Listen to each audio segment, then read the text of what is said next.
Now stop talking already. Okay.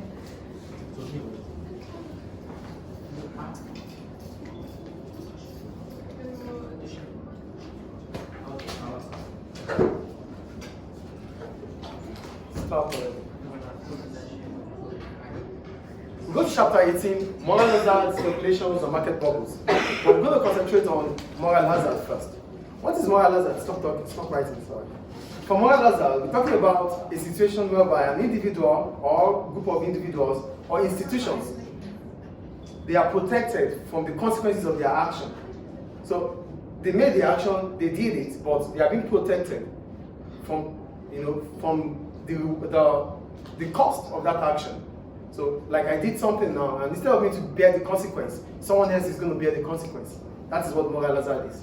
So, what does this really imply? It simply means that because I know that whatever I do, someone else is going to get the blame or is going to be responsible for that.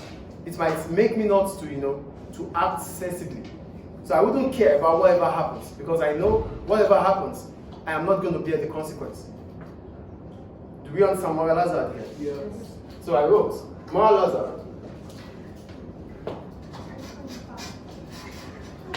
Moral hazard. This is a situation whereby an institution or individual is being protected against the consequence of their actions.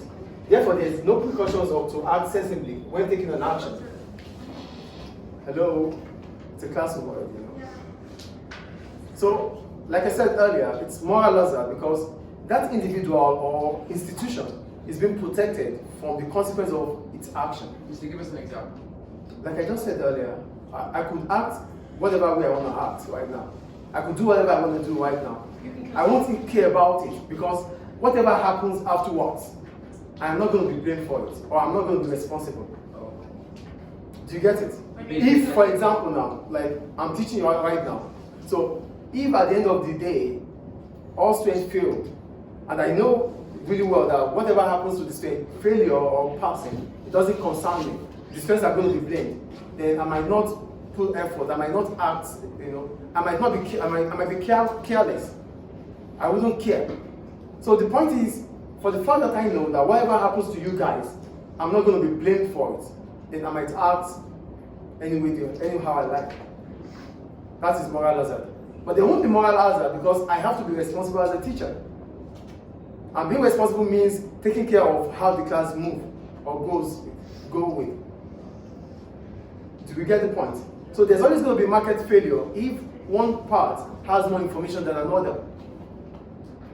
So that's why we talked about the principal agent problem when we're talking about education, which is one of asymmetric information, whereby the students will act in a way that he or she will not put effort to reach its potentials because he or she doesn't understand the importance of being in the classroom.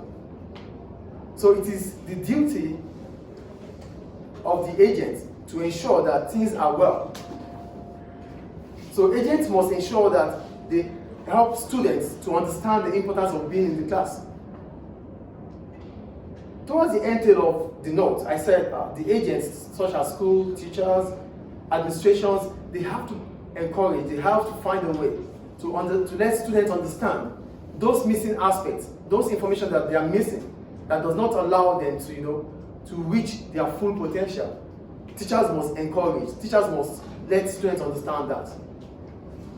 Then that will solve the problem of moral hazard. Or that will solve the problem of market failure.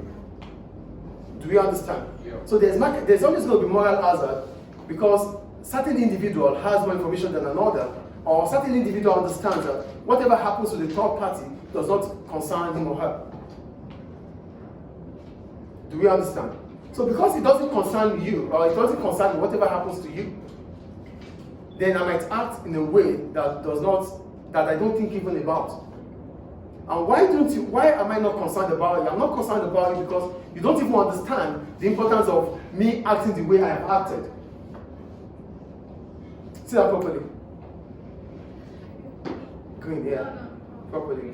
So the point I'm talking about here is there is information gap, there's asymmetric information, which would cause moral hazard.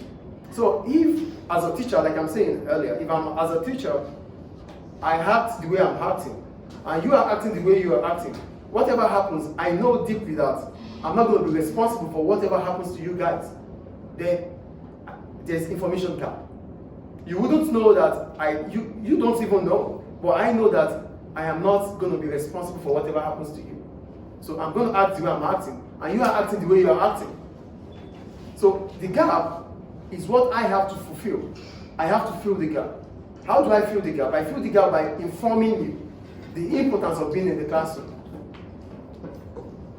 Do we understand moral hazard, information gap here? Yeah. So that's why most of the time, when there's moral hazard, it's because there is information gap or asymmetric information. So get to know further anyway.